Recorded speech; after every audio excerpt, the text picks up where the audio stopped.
YouTubers, it's Telekinesis here, and I'd just like to say this is one video I'm really excited for. I've been waiting for this for a while. I've been meaning to do this for a while. My Ancestry DNA. So I want to figure out where my ancestors were from, and I want all y'all to know, of course, Black American history did not originate with slavery. Okay, Black history, it goes centuries, thousands of years ago, and slavery interrupted history. It does not make it. And speaking of that, I want to say happy Juneteenth. If you don't know the significance of Juneteenth, I'll explain it to you, and I'll get to the Ancestry DNA results in a second. So just real quickly, I like history, by the way, so I just want to make sure that everybody understands the significance of the holiday. Since it's an official holiday now, we don't have to just, if somebody asks you what Juneteenth is, you have an official answer now. So let's go over quick history. It says, in 1863, during the American Civil War, President Abraham Lincoln issued the Emancipation Proclamation, which declared more than 3 million slaves living in the Confederate States to be free. More than 2 years would pass, however, before the news reached African Americans living in Texas, which is just ridiculous because, I don't know, Texas was keeping information from them, which is just evil. But it was not until the Union soldiers arrived in Galveston, Texas on June 19th, 1865, that the state's residents finally learned that slavery had been abolished. The former slaves immediately began to celebrate with prayer, feasting, song, and dance. And just to continue on, the following year, on June 19th, the first official Juneteenth celebrations took place in Texas. So this is it's actually something not new. The holiday is now an officially sanctioned holiday in the United States, but the first Juneteenth was celebrated a year after slavery, which was 1866.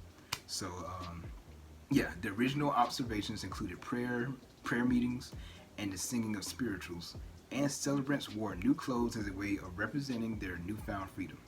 Within a few years, African Americans in other states were celebrating the day as well, making it an annual tradition. Celebrations have continued across the United States into the 21st century and typically include prayer and religious services, speeches, educational events, family gatherings, and picnics, and festivals with music, food, and dancing. So yeah, it's something to, it's not something to remind us of the torture or the hardships that Black people went through. It's something that is to remind us of the joy of just celebrating our freedom, celebrating our uniqueness. And Juneteenth is something that's supposed to be jovial, encompassing all of the positive things that African Americans have done just throughout history. Like, it's so many inventions, of course, music, even to the stoplight. All these things were created, by Black people. Jazz, blues, all those things. So, just a quick history lesson. Something I'm really passionate about, just knowing what happened and the origins behind this. So, my way of celebrating Juneteenth is to figure out exactly where me and my family are from. What part of Africa? I know it's part of Africa because we look. But I'm actually cheering for a couple of countries. I have several friends I know are Nigerian, Ghanaian, Zimbabwean. One of those three. That's my biggest preferences. So I would really like to have ancestry from there. So without further ado, let's get to it. So yeah. Oh, by the way, what do y'all think I look like? I know you can't tell just by looks, but, well, sometimes you can, but it's just what y'all think I look like. How about smiles? Okay, let me stop. So anyway, these are our results. What I'm going to do, I'm actually going to, I'm going to read the lowest percentages first so I can get those out the way. I'm going to say the best for last, or the most matching for last. So, okay, it says, great news, Kevin, your results have arrived. Yep.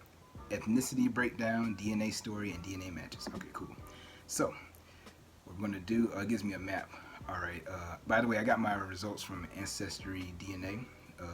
So I believe this is the same one that Henry Louis Gates uses. So I trust it. I hope it's a really good indicator of, where I'm from, where my family's bloodline is from. So so let's go. So 1%. This is the first one. 1% is from Senegal. Let's see what they say about Senegal. Of course, primarily located in Gambia, Senegal, Guinea, I hope I'm pronouncing this right, Bissau, I'm totally messing that up. But says your ethnicity estimate is 1%. Second is at 1% is French. So we have apparently we have a little bit of French in our family. So I'm French, y'all. Well, that explains because I took French in high school. There's a sign. Don't ask me to speak French though. Scotland. Oh, 2% Scottish. So I'm a little bit Scottish too. This is the European side of the ancestry. So I don't know whether European DNA got entered into my family by force or was it by choice. I hope it was by choice, but you know how history goes. But I'm 2% Scottish, primarily located in Scotland, Northern Ireland. So 2% Scottish. Oh, it says about this region. With this center in the northern third of the island of Great Britain, but stretching down to Brittany and France, our Scotland ethnicity region is known for its geographical beauty, medieval architecture, and folklore. Gaelic and Scots have influenced regional English dialects and are both still spoken in some areas. National symbols including the lion rampant, clan tartans, and bagpipes are often recognized internationally alongside symbols of traditional cuisine like whiskey and haggis. That's 2%. I'm not gonna spend too much time on these. I'm just trying to get them out of the way because I want to get to the big stuff. So, Ireland. I got some Irish in me. 2% Irish. The Ireland populated region is centered on this small island famed for its emerald green landscape, vibrant Celtic folklore, and deep-rooted spirit of hospitality. The region's Celtic heritage is notable in its culture, landscape, and the lyrical dialects of the Irish language spoken here. The island boasts a rich sporting culture with Gaelic football, hurling, rugby, and football. Oh, it said football twice, so it's Gaelic football. I don't know what that is. Famous for its literary prowess as well, with names like Swift, Joyce, I don't know these people, Rooney, O'Brien, Yeats. After centuries of immigration, most notably during the Irish famine 1845 to 1849, that was the Irish famine, this island is the original home of an Irish diaspora that's estimated at over 100 million members. Okay, so they got a lot of people, so I'm sure one of those people came over here and, mixed up with us, so let's see how that went. Okay, this is our first taste of Africa here. We got Ivory Coast and Ghana at 4%. So I'm not majority Ghanaian, but I got some in me, so let's see about it. Yep, primarily located in Cote d'Ivoire, Ghana. So about this region, early French and Portuguese explorers. Oh, yep, there we go. So whatever French person decided to migrate to Ghana, they mix with that Ghanaian person, and then centuries later, they get me. So that's at 4% right there. That 2% French and that 4% Ghanaian. So it says early French and Portuguese explorers identified sections of the West African coast by the area's resources, which is how Cote d'Ivoire or Ivory Coast got its modern name. Neighboring Ghana was known as the Gold Coast until it won independence from colonial rule in 1957 and renamed itself after a medieval West African empire. Did not know that.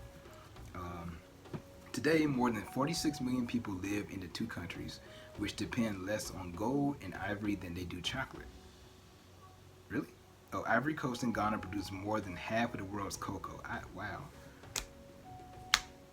That explains why I love chocolate so much. I ain't gonna lie. So that's 4%. So we're still in small range. So it's like I got a lot more. Now we're back. We gotta go back to England again. So England and northwestern Europe. This is 4% right here. And of course, the history of Britain, the heart of our England and northwestern Europe region, is often presented as one group of invaders after another displacing the native population. The Romans, Anglo-Saxons, Vikings, and Normans all left their mark on Britain both politically and culturally. However, the story of Britain is far more complex. In fact, modern studies suggest the earliest populations weren't wiped out, but adapted and absorbed the new arrivals. All those people that, that migrated to England, all the other Europeans and stuff, they just, people, they have wars, they adapt, new languages, all that stuff. So whoever was there, mixed with my African ancestors. Benin and Togo. I heard about them. I don't know anything about them. Let's see. So Benin and Togo are 6%. Okay, we get a little bit higher. We're about to get to the big percents in a second. The big percentages. And about this region, for years, anthropologists and others looked at African ethnic groups as being mostly solitary and static. However, historians now know that huge empires and kingdoms with administrations and armies, diplomatic corps, and distant trading partners have long been part of Africa's fabric. This is especially true of West Africa, where migrations, conquest and intermarriage within allied kingdoms help explain why. For example, many people from our Benin and Togo region also have DNA that looks similar to our profile for Nigeria. They could possibly have people from Nigeria, so it's like they're borrowing people. Like people had the same bloodline from there and other areas. So we're at 6%, so we're about to go even higher. So now we're in Mali. Mali is 11%. So this is primarily located in Burkina Faso, Guinea, and Mali, Sierra Leone, Cote d'Ivoire. So these are the countries, yeah. So for Mali, about this region, Mali's modern boundaries were drawn in 1890 when French Sudan was created and united two very different regions, the Sudanian savannas in the south and the Sahara Desert to the north. These man-made borders make our Mali region a mix of diverse peoples, but geography has always played a key role in Mali's history and people. The savannas at the edge of the desert made the area as a natural center for trans-Saharan trade, which connected Western Africa with Europe and Asia in the pre-colonial times. For centuries, Mali was a fabled land of gold, scholarship, and empires. Bruh, when people try to downplay Africa as some type of,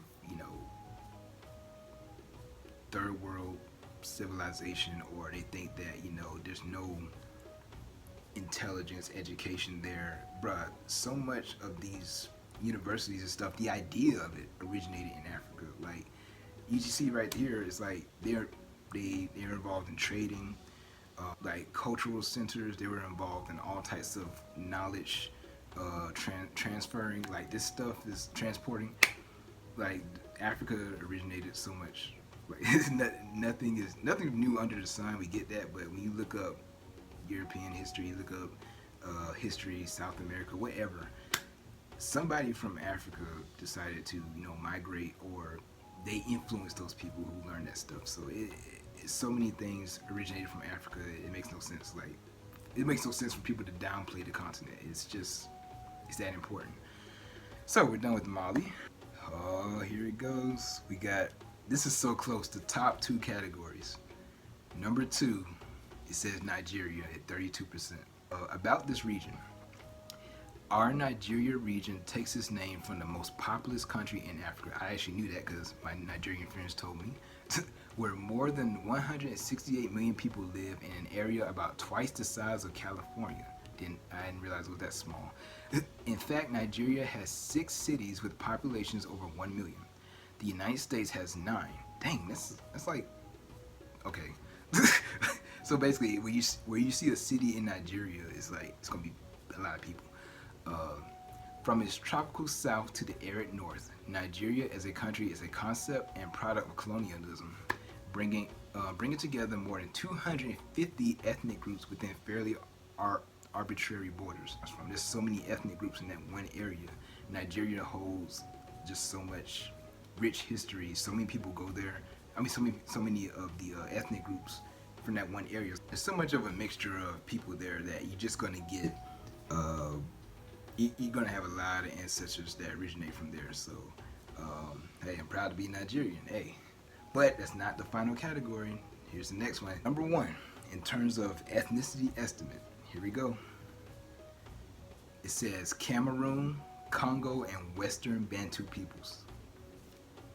In case you don't know, Dikembe Mutombo, who played for the Atlanta Hawks, he's from the Congo, and I live close to Atlanta. That means nothing, but I just want you to know that because, ironically, my ancestors are the majority of them are from Congo. So let's see. So it says about this region, extending. This is like the middle of Africa, by the way, and Nigeria and Ghana. That's like West Africa.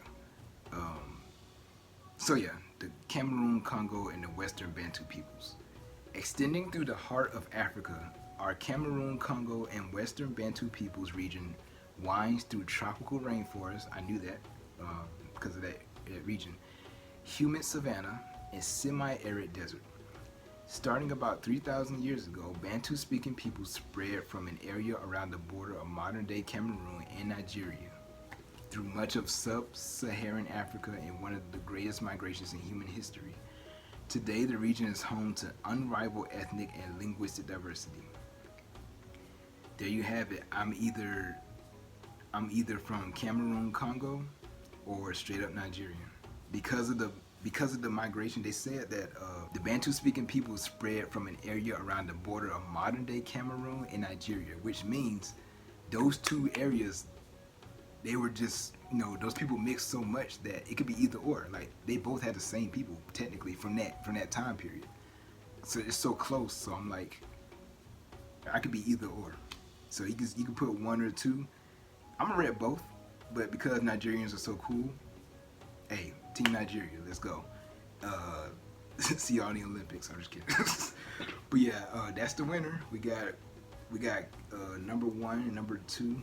It's like 1A and 1B, so it's not like a real winner. Cameroon and Congo and Western Bantu peoples and Nigeria. Those are the two main ones. So if you want to know why I look like this, I'm Nigerian. I'm trolling. But anyway, that's cool. I'm happy I know that now. It's like, it's so funny because like, it was like sometime around high school and then college, I went to Georgia State. I always get like, people, like a lot of first generation Africans and then second generation, they'll tell me, you just real cool people. Like you just really, I bet you got some Nigerian in you somewhere. It just say that, it'll be funny. But like, I was like, nobody can know that for sure. It's just a saying, like people say that. But according to this, it's true. Like I'm in. I'm repping y'all. Of course, in the Olympics, I gotta rep the U.S., but Nigeria will be a close second. So I'll see y'all in a month when the Olympics come. This was fun. So yeah, that's the results. I hope y'all learned. I hope y'all inspired to learn more. I would definitely look more up about the Congo and Cameroon. I didn't know they had so many people migrating from there. So like the traders, like I said, the traders were so mixed in, you really could go either way. So yeah, that's that. Wow. And they offer more full history too about but it's gonna take a long time, so I'm not gonna go through all of it. But yeah, they go through all the history of those countries that my ancestors are from. So yeah, proud to be Nigerian and from the Congo. I can mix up both. This is telekinesis, and I'll catch y'all later.